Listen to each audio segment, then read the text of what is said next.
You ask Tiger to solve. This deals with linear equations with one unknown. The final result is x equals 27. Let's solve it step by step. Group all constants on the right side of the equation. Add 7 to both sides.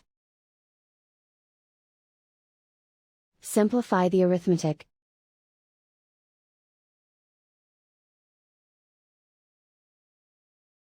Isolate the x. Multiply both sides by 9. Group like terms. Multiply the coefficients. Simplify the fraction.